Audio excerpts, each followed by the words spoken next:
नमस्कार। ज्ञान विविधि चैनल में मैं मंजू शर्मा आपका स्वागत करती हूँ, अभिनंदन करती हूँ। आज हम जो कल हम प्रकरण पढ़ रहे थे वायुमंडल वाला, उससे आगे मौसम तथा जलवायु उसके बारे में हम अध्ययन करेंगे। तो सबसे पहले मौसम और जलवायु के बारे में देखते हैं, मौसम क्या होता है और जलवायु क्या होती है, तो वो देखते हैं। सबसे पहले हम बात करते हैं मौसम की। मौसम क्या होता है?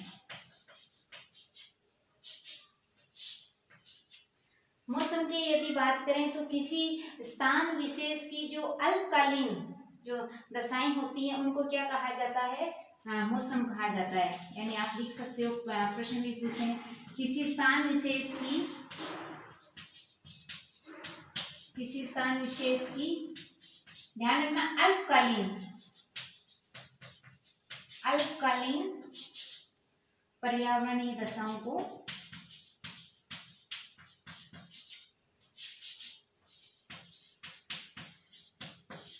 मौसम कहा जाता है। मौसम कहा जाता है। यानी हम देख सकते हैं किसी स्थान की जो अल्पकालीन, यानी हम देखते हैं कि जैसे अचानक जैसे ना बादल आ गए, उसके बाद अचानक वापस जो है वो धूप निकल गई है, तो अचानक जो परिवर्तन होते हैं कम समय में, यानी अल्पकालीन यानी बहुत कम समय में, यानी इसका यदि बात करें तो कम समय में बदलाव होते रहते हैं, कम समय में बदलाव होते रहते हैं, तो वो क्या कहलाता है? मौसम कहलाता है। बदलाव होते रहते हैं जिसको हम प्रत्येक रूप से देख सकते हैं। यदि हम इसकी बात करें तो इसको हम प्रत्यक्ष रूप से देख सकते हैं, प्रत्येक रूप से देख सकते हैं। ठीक है, यानी अल्पकालीन पर्यावरण दशाओं को क्या कहा जाता है? मौसम कहा जाता है। और इसमें कम समय में बदलाव होते रहते हैं। मान लो आप कहीं जा रहे हो, धूप है, फिर अचानक बादल आ गए, छाया हो गई, तो इस प्रकार कम समय में ये बदलाव होते रहते हैं जिनको हम देख सकते हैं। हम इनको प्रत्यक्ष रूप से देखते हैं, बादल आ गए, धूप निकल गई, यानी हम इसको नजर से देख सकते हैं, ये हमें प्रत्यक्ष रूप से दिखाई देते हैं। अब यदि हम जलवायु की बात करें तो जलवायु क्या होती है? अब यदि हम जलवायु की बात करें तो जलवायु होती है किसी स्थान विशेष की जो दीर्घकालीन दशाओं को क्या कहा जाता है? इसके अपोजिट यानी अल्पकालीन, ये तो थोड़ी सी है, और वो दीर्घकालीन देख रहे हैं, यानी किसी स्थान विशेष की दीर्घकालीन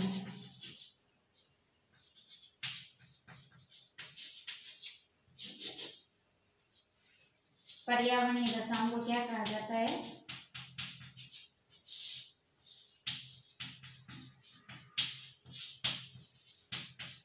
जलवायु कहा जाता है।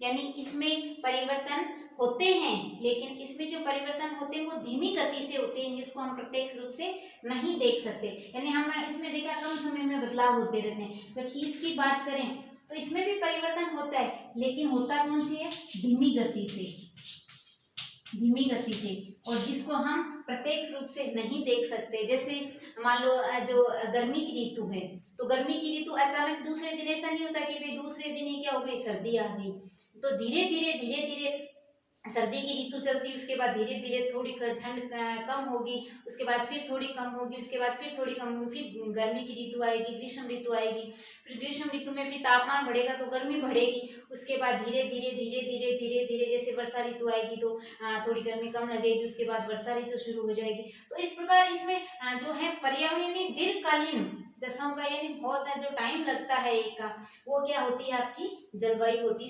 इसमें भी परिवर्तन होता है। शीत ऋतु के बाद मान लो जैसे ग्रीष्म ऋतु आती है, तो इस प्रकार ये इनमें परिवर्तन होता है, लेकिन हम इनको प्रत्यक्ष रूप से नहीं देख सकते। जैसे हम मौसम को देखते हैं, अचानक ही परिवर्तन होता है। तो ये आपका है मौसम और जलवायु। तो इसमें कई बार आता है प्रश्न, इसको आप ध्यान देना। अब हम मौसम और जलवायु के तत्व देखते हैं, क्या क्या होते हैं मौसम और जलवायु के तत्व।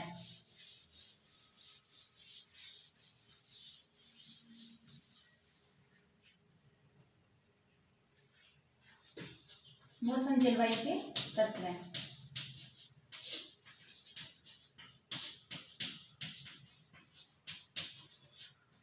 जलवायु के तत्व। अब मौसम और जलवायु के तत्व की हम बात करें तो मौसम और जलवायु के तत्व होते हैं, बात करते हैं, तापमान होता है, आपका आर्द्रता होती है, वर्षा होती है, वायुदाब होता है, पवनें होती हैं, पवन जिसको कहते हैं हवा। ये क्या है आपके वायु, इस मौसम और जलवायु के तत्व होते हैं। तापमान है, आर्द्रता है, वर्षा है, आपका वायुदाब है और पवनें हैं। तो इसके बारे में हम करेंगे, अब थोड़ा सा विस्तार से इसको देख लेते हैं। सबसे पहले यदि हम बात करें तापमान की, तो तापमान क्या होता है? तो तापमान की यदि हम बात करें तो तापमान होता है वो तापमान का अर्थ होता है कि मान लो कितना तापमान बढ़ा है, यानी हमें कितनी गर्मी लगती है। कभी हमें जब अचानक ही गर्मी लगने लगती है, कभी अचानक ही हमें क्या लगने लगती है, सर्दी लगने लगती है। तो यानी तापमान में दिन रात क्या होता है, दिन रात और ऋतु के अनुसार तापमान में बदलाव होता रहता है। यानी इसकी बात करें तो दिन रात और ऋतु में तापमान के कारण क्या होता है, इनमें बदलाव होता रहता है। क्योंकि दिन के बाद रात है तो तापमान हम देखते हैं, दिन में तापमान बढ़ जाता है तो रात में कम होता है। ऋतु की बात करें तो ग्रीष्म ऋतु में तापमान ज्यादा होता है, तो सर्दियों के जो शीत ऋतु होती है इसमें तापमान कम होता है। तो इस प्रकार ये तापमान बढ़ता है तो कभी कम होता है, यानी ये तापमान इस प्रकार से ये आपका हम देखते हैं। और यदि हम देखें कि सबसे ज्यादा तापमान कहाँ होता है, तापमान की बात करें तो सबसे ज्यादा तापमान होता है वो भूमध्य रेखा पर। हमने जो छठी क्लास का जो अध्ययन किया था, हमने जो रेखाएं पढ़ी थी, जो बीच की जो रेखा, जो ये जो बीच वाली जो रेखा भूमध्य यानी भू के मध्य जो रेखा, सबसे ज्यादा तापमान कहाँ होता है, यहाँ होता है, सबसे ज्यादा होता है। और सबसे कम होता है ध्रुवों की तरफ। अपन में ध्रुव देखे थे, उत्तरी ध्रुव है, ये हमारा दक्षिण ध्रुव है। तो यहाँ तक जाते जाते तापमान, क्योंकि यहाँ पर सूर्य की किरणें तिरछी पड़ती हैं तो यहाँ पर बर्फ जमी रहती है ध्रुवों पर। तो बर्फ जम दोनों तरफ, चाहे वो उत्तरी गोलार्ध हो चाहे वो आपका दक्षिणी गोलार्ध हो, दोनों में बर्फ। तो यहाँ पर क्या होता है, तापमान कम होता है। और यहाँ पर बीच में सूर्य के जब ठीक मध्य रहता है, सूर्य भूमध्य रेखा के, तो यहाँ तापमान ज्यादा होता है। ठीक है, अब हम बात करते हैं दूसरा हमारा जो तत्व है इसका, ये तत्व है हमारा वायुदाब। दूसरा है वायुदाब। वायुदाब के बारे में यदि हम बात करें तो वायुदाब जैसे जो पृथ्वी की सतह पर जो सतह से ऊपर जो वायुमंडल की जो परतें हैं, हमने जो परतें पढ़ी थी कल, उसमें जो हमने परतें देखी, जो परतें उसके उसमें जो वायु का जो भार बढ़ता है, जिसके कारण क्या होता है, वायुदाब बनता है। यानी कहीं पर आपको उच्च दाब मिलेगा, कहीं पर आपको निम्न दाब मिलेगा। कई बार हम देखते हैं चक्रवात, प्रतिचक्रवात, जिसके बारे में अभी हम आगे अध्ययन करेंगे। तो ये क्या करते हैं, दाब बनते हैं, जिसके कारण क्या होता है, ये यहाँ पर वायुदाब बनते हैं। आगे यदि हम इसकी बात करें तो अधिक तापमान वाले जो क्षेत्र होते हैं वहां पर क्या होता है, निम्न दाब क्षेत्र बनता है। यानी वायुदाब की बात करें जहाँ उच्च तापमान वाले, जहाँ पर तापमान उच्च होगा, उच्च तापमान वाले क्षेत्र में क्या होता है, तापमान क्या होता है, उसमें दाब कौन सा बनता है, निम्न दाब बनता है। जबकि जो निम्न दाब वाले, जो निम्न तापमान वाले क्षेत्र हैं,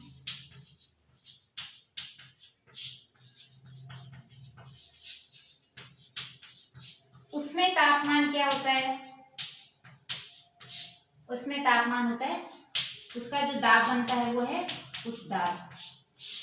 यानी हवाएं जो चलती है वो हैं जो उच्च दाब से निम्न दाब की ओर चलती रहती हैं।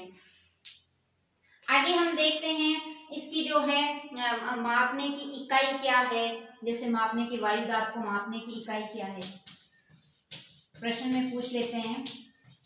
वायुदाब को मापने की इकाई जिसको कहते हैं, मिलीबार। वायुदाब को किसमें मापा जाता है, मिलीबार। में मापा जाता है। इसको मापने का यंत्र जो होता है इसको वायुदाब मापी या इसको बैरोमीटर, ध्यान रखना इसका, बैरोमीटर कहा जाता है।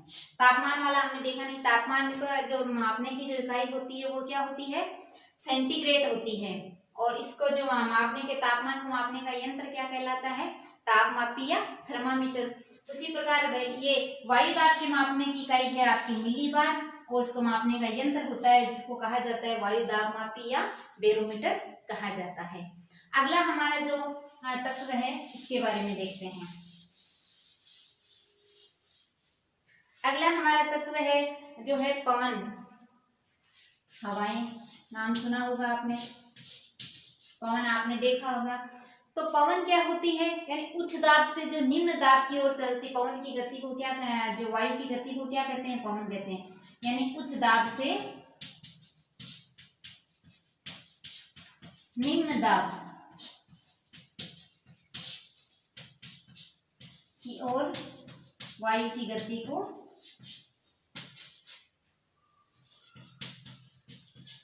पवन कहते हैं। पवन के बारे में कई बार प्रश्न पूछते हैं कि कितने प्रकार की होती है, ये 3 प्रकार की होती है। ये 3 प्रकार की होती है, ठीक है। अब हम बात करें 3 प्रकार की। सबसे पहले स्थायी पवनें,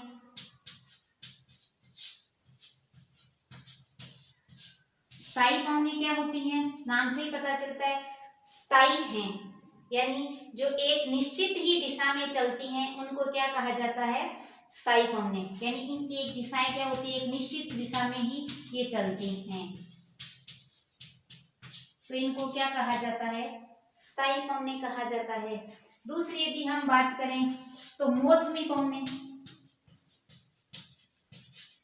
मौसमी पवनें, मौसम शब्द आ गया, तो मौसम के अनुसार जो बदलती रहती हैं तो उनको क्या कहा जाता है, मौसमी पवनें। यानी मौसम के अनुसार जो दिशाएं बदलती हैं, मौसम के अनुसार जो दिशाएं बदलती हैं तो वो आपकी कौन सी हो गई, मौसमी पवनें। तीसरी है आपकी बात करें तो स्थानीय पवनें।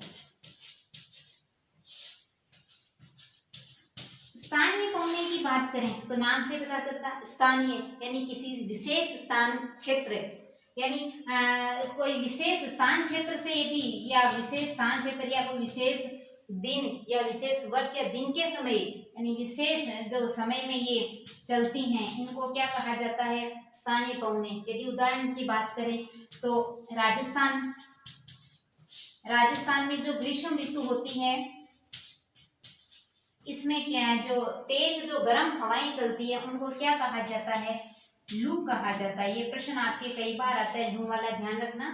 ग्रीष्म लू से कहा जाता है, तो राजस्थान में ग्रीष्म ऋतु में चलने वाली तेज गर्म हवाओं को क्या कहते हैं, लू कहा जाता है। तो इनको स्थानीय पवनों के रूप में भी मान सकते हैं, क्योंकि एक विशेष स्थान और विशेष दिन के किसी विशेष समय चलती है। जैसे ग्रीष्म ऋतु है तो ग्रीष्म ऋतु में ही ये चलती हैं तेज हवाएं, तो इनको क्या कहा जाता है, लू कहा जाता है। तो ये है आपकी 3 प्रकार, पहले हमने देखी थी स्थानीय पवनें, दूसरी आपकी मौसमी पवनें, और तीसरी है आपकी स्थानीय पवनें। अगला हमारा जो है वो आपका जो अगला हमारा तत्व है, इसकी बात करें तो आर्द्रता। अगला हमारा जो है तत्व है आर्द्रता, इसके बारे में बात करते हैं। आर्द्रता की बात करें तो आर्द्रता हमने कल भी देखा था जल वाष्प के बारे में, कि जो जल वाष्प जो वायुमंडल में जो भाप बनकर जो वायुमंडल में चला जाता है तो वो जल वाष्प का रूप ले लेता है, तो उसको दूसरा नाम हमने क्या दिया था, आर्द्रता यहाँ पर नाम दिया था। तो इसकी यदि हम बात करें, जब जल भाप बनकर वायुमंडल में चला जाता है तो वहां पर क्या होता है, वो जल वाष्प का रूप ले लेता है, तो इसको क्या कहा जाता है, आर्द्रता कहा जाता है। और इससे क्या होता है, वर्षा होती है। और वर्षा ऋतु में सबसे अधिक आर्द्रता देखने को मिलती है। जैसे वर्षा ऋतु है तो कपड़े देरी से सूखते हैं, तो ये आर्द्रता हमें उस समय मिलती है। यदि हम इसकी बात करें वापस, तो वायुमंडल में जल क्या करता है, जल भाप बनकर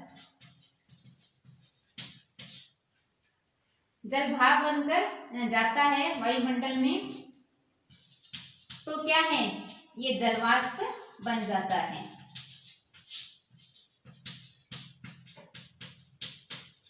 और जब ये संघनित हो जाती है, यानी ये ऊपर जाने के बाद ये जल की बूंदें ठंडी हो जाती हैं, तो ये हमें क्या करती हैं, जब भारी हो जाते हैं तो फिर वो नीचे वर्षा के रूप में हमारे यहाँ धरातल पर आती हैं। तो अगला हमारा जो तत्व है वो वर्षा ही है, तो इसके बारे में हम देख लेते हैं शुरू से।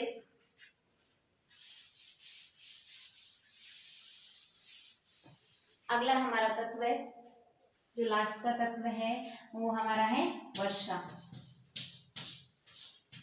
हमने देखा था आर्द्रता में जलवाष्प जब ऊपर चला जाता है जल भाप बनकर, तो उसके बाद संघनित होने के बाद जब वो ठंडा होता है तो क्या करता है, वो यहाँ पर पृथ्वी के गुरुत्वाकर्षण बल के कारण क्या होता है, वो नीचे जब भारी हो जाता है तो बूंदों के रूप में नीचे आता है। तो यानी पृथ्वी पर जल का बूंदों के रूप में गिरना क्या कहलाता है, वर्षा कहलाता है।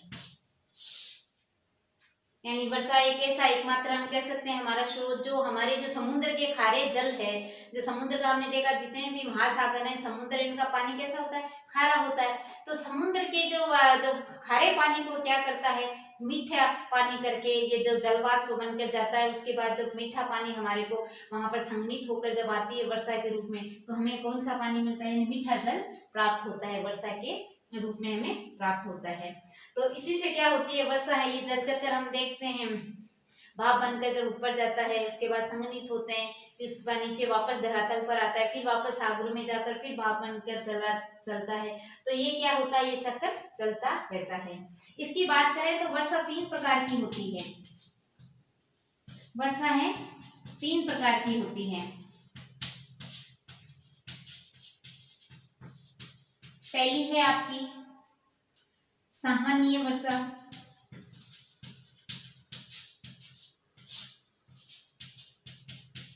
दूसरी है आपकी पर्वतीय वर्षा,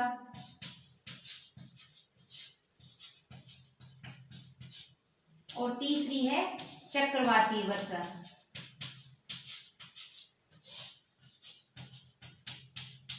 यानी ये 3 प्रकार हमें देखने को मिलते हैं, सामान्य वर्षा, पर्वतीय वर्षा और चक्रवाती वर्षा। प्रश्न में भी आपके कई बार पूछे वर्षा कितनी प्रकार की होती है, तो ये 3 प्रकार हैं। इन तीनों प्रकारों को हम थोड़ा सा विस्तार से हम समझा देती हूँ। जैसे हमने पहली देखी सामान्य वर्षा,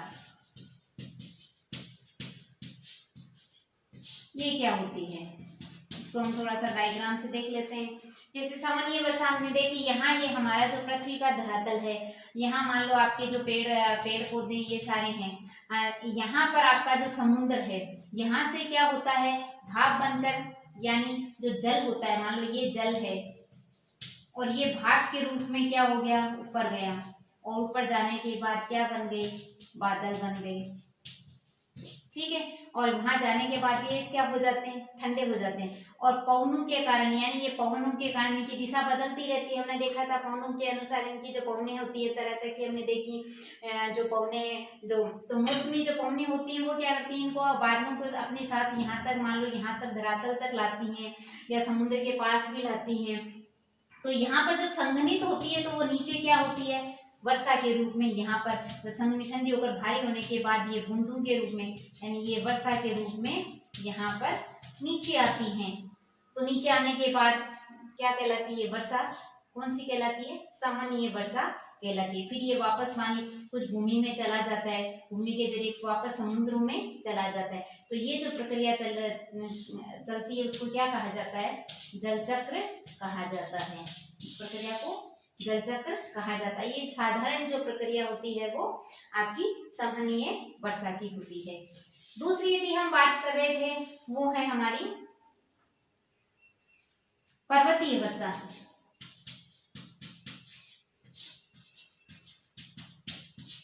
अब पर्वतीय वर्षा की बात करें तो स्थिति तो वैसे ही बनती है। मान लो यहाँ पर आपके जो समुद्र हैं, यहाँ पर आपका जल है, यहाँ से ये भाप बनकर वापस गए। ये तो हमारा वापस हमने वही देखा जल है, यहाँ से जल है वो भाप बनकर गया, ठीक है। यहाँ भाप बनने के बाद यहाँ पर बादल बने, यहाँ पर बादल बन जाते हैं। यहाँ आने के बाद मान लो यहाँ पर क्या है आपके पर्वत हैं, यहाँ क्या है आपके ये पर्वत हैं। तो यहाँ से जब ये बादल जो पवनों के साथ जो यहाँ चल के आते हैं तो यहाँ ये टकराते हैं, इनसे पहाड़ों से टकराते हैं। तो यहाँ से पहाड़ों से टकराने के बाद क्या होते हैं, ये टकराने के बाद आगे नहीं जा पाते। यहाँ पहाड़ क्या करते हैं, इनका पर्वत होते हैं वो रास्ता रोक लेते हैं, तो ये यहीं से टकराते हैं, ऊपर बढ़ने की कोशिश करते हैं। तो इनका तापमान क्या होता है, कम होता जाता है, तो ये भारी होती जाती है। तो यहीं पर ये एक वर्षा के रूप में ये नीचे आते हैं, यानी यहीं पर ये वर्षा करते हैं। तो ये वर्षा जो होती है वो क्या कहलाती है, जो पर्वतों के माध्यम से होती है वो वर्षा पर्वतीय वर्षा कहलाती है। यानी इनको पर्वत आगे नहीं जाने देते, यहीं पर क्या होती है संघनित होकर फिर यही वर्षा होती है, तो उसको क्या कहा जाता है, पर्वतीय वर्षा कहा जाता है। तो हम देखते हैं सबसे ज्यादा वर्षा जो होती है वो कौन से क्षेत्र में होती है, पर्वतीय क्षेत्र में होती है, क्योंकि यहाँ पर क्या होते हैं आगे जाने का इनको रास्ता नहीं मिलता, तो यहीं पर सबसे ज्यादा होती है। जैसे उदाहरण देखें तो विश्व में सबसे ज्यादा जो वर्षा होती है वो है भारत के मेघालय राज्य के जो पहले था चेरापूंजी, अब है मासिनराम में। वहां पर क्या होती है सारी की सारी यहाँ टकराने के बाद आगे नहीं जा पाते बादल, तो यहीं पर ये पर्वतीय वर्षा के रूप में यहीं पर अपनी वर्षा करते हैं। तो जहां भी आपकी जो पर्वतीय क्षेत्र है, जैसे आप मान लो हिमालय क्षेत्र है आपका, जो उत्तराखंड है, या वहां पर क्या होता है सबसे ज्यादा वर्षा ये पर्वतीय वर्षा ही होती है, ठीक है। अगली हम बात करते हैं वो है हमारी चक्रवातीय वर्षा।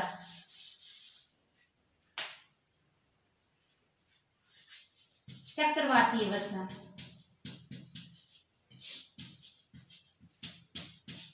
अब चक्रवातीय वर्षा की यदि हम बात करें तो चक्रवात का अर्थ होता है तूफान, आंधी तूफान के साथ वर्षा होना।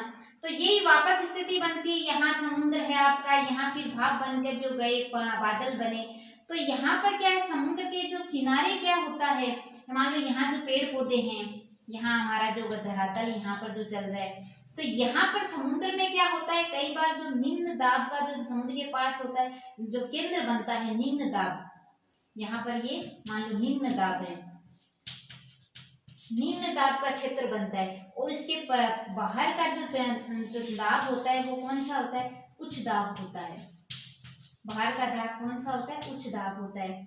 तो बाहर क्या होता है, उच्च दाब के कारण क्या होता है, ये जो हवाएं होती है वो केंद्र से बाहर से केंद्र की ओर जाती है, यानी परिधि ये इसकी है तो ये अंदर की ओर जाएंगी, ये अंदर की ओर जाएंगी। तो यहाँ पर दाब पड़ता है, तो तेज हवाओं के साथ क्या होता है, यहाँ पर वो वर्षा होती है, तो उसको क्या कहा जाता है, चक्रवातीय वर्षा कहा जाता है। इसी प्रकार यदि हम इसमें चक्रवात और प्रति चक्रवात में देखें तो ये इसी में क्या होता है, जब ये दाब का जो केंद्र बनता है तो उसको क्या कहा जाता है, चक्रवात। थोड़ा सा यदि हम देख लेते हैं, जैसे चक्रवात है तो चक्रवात तो अभी हमने जैसे वर्षा के बारे में पढ़ी, चक्रवातीय वर्षा।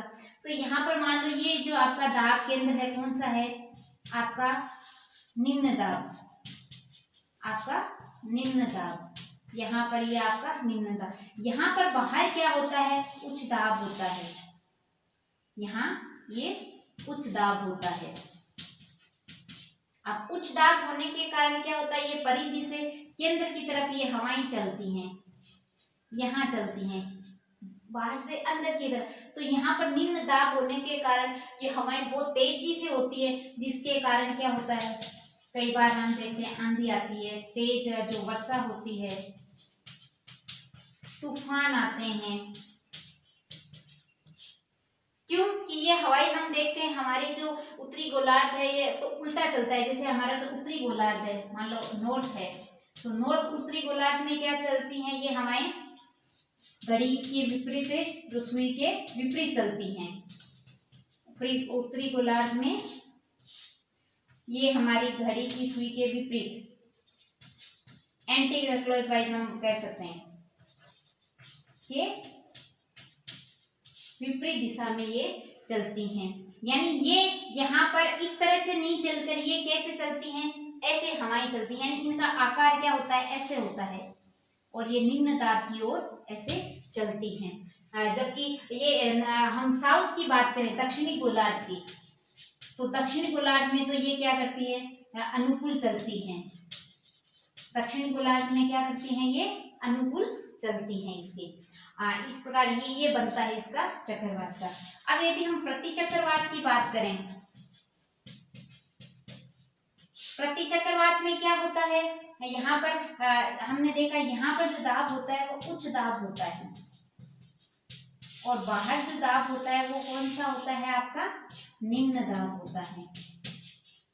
बाहर कौन सा हो गया, निम्न दाब हो गया। तो इसमें हवाएं जो चलेंगी वो क्या चलेंगी, उत्तरी गोलार्ध में, या हम कह सकते हैं इसमें हवाएं क्या होती है, केंद्र से आपकी बाहर की तरफ आएंगी। हमने यहाँ पर देखा ये परिधि से केंद्र की तरफ जाती हैं, और यहाँ पर ये क्या करती हैं, ऐसे जो घड़ी की सुई के विपरीत ऐसे ऐसे चलती हैं आपकी, यहाँ से शुरू होती है केंद्र से, तो ऐसे घड़ी का जो है इस प्रकार ये चलती हैं, तो ये अनुकूल चलती हैं। तो जिसके कारण क्या होता है, मौसम साफ रहता है। इसमें हमने देखा जब उल्टा चलती है घड़ी के विपरीत जो उत्तरी गोलार्ध में, तो क्या होता है, आंधी और तेज तूफान वगैरह आते हैं। तो इसमें क्या होता है, मौसम साफ रहता है। प्रति चक्रवात में जब चक्रवात होता है तो उसमें निम्न दाब बाहर रहता है, उच्च दाब अंदर होता है। लेकिन ये घड़ी की सुई के जो अनुकूल चलती हैं, तो यहाँ पर मौसम क्या होता है, आप देखना ऐसे चलती है, केंद्र से ये क्या होती हैं, बाहर की तरफ आती हैं। जबकि हमने देखा ये एंटी क्लॉकवाइज चलती हैं, यानी ये केंद्र बाहर से परिधि से सीधा उल्टा ये यहाँ पर केंद्र की ओर आती है। तो निम्न दाब बढ़ने के कारण क्या होता है, यहाँ पर जहाँ पर ये बनता है वहाँ जिस स्थान पर वहाँ आंधी है, तेज है, वर्षा है, वहाँ तूफान है आते हैं। जैसे हमारे राजस्थान की बात करें तो उड़ीसा का क्षेत्र है, जो बंगाल की खाड़ी में जो जो जो तट हैं वहाँ पर जो तूफान आते हैं, या जैसे इसमें भी हम देखें तो तूफान में भी चक्रवाती जो तूफान होते हैं वो दो तरह के हैं, एक आपके उष्णकटिबंधीय आपके, एक दूसरा है शीतोष्णकटिबंधीय। तो उस जो शीतोष्ण कटिबंधीय होते हैं उसमें तो जनमाल की जो हानि कम होती है, लेकिन जो उष्ण कटिबंधीय जो चक्रवात आते हैं उससे बहुत ही भारी जो नुकसान होता है, जिससे जनमाल की काफी नुकसान होता है, हानि होती है। जैसे अमेरिका में आता है, कई बार प्रश्न पूछते हैं, अमेरिका में जो संयुक्त राज्य अमेरिका में जो तूफान आता है चक्रवात, उसको क्या कहा जाता है, हरिकेन कहा जाता है। मेक्सिको में आता है, उसको क्या कहा जाता है, उसको टाइफून कहा जाता है। तो इस प्रकार जो बंगाल की खाड़ी में आते हैं तो उसको क्या कहा जाता है, चक्रवात कहा जाता है। तो ये भारी जो चक्रवात आते हैं जिसके कारण जनमाल की काफी हानि होती है। तो ये था आज का हमारा मौसम और जलवायु के बारे में। हमने सबसे पहले मौसम और जलवायु के बारे में देखा, जो आपकी जो जो अल्पकालीन जो दशाएं उनको मौसम कहा जाता है, और जो दीर्घकालीन दशाएं होती है उनको, यानी जिनमें बदलाव होने में बहुत समय लगता है, तो वो होती है आपकी जलवायु। उसके बाद हमने तत्व देखे थे जलवायु के, आपके तापमान है, वायुदाब है, पवने हैं, आर्द्रता है, वर्षा है। तो इनके बारे में आप देखना। ये चक्रवात और प्रति चक्रवात के बारे में भी कई बार आपसे छोटा प्रश्न पूछा जाता है। मौसम और जलवायु में सबसे पहले मौसम और जलवायु के अंतर भी पूछते हैं, तो मौसम और जलवायु में क्या अंतर है ये प्रश्न बनता है आपके। और आपके वर्षा कितनी प्रकार की होती है, हमने देखी थी सामान्य वर्षा, पर्वतीय वर्षा और चक्रवातीय वर्षा, तो इनके बारे में भी आपसे पूछ सकते हैं। तो इनको एक बार देखना और रिवीजन करना। तो आज के लिए इतना ही, बाकी हम अगला अध्याय वो कल करेंगे। तब तक के लिए नमस्कार।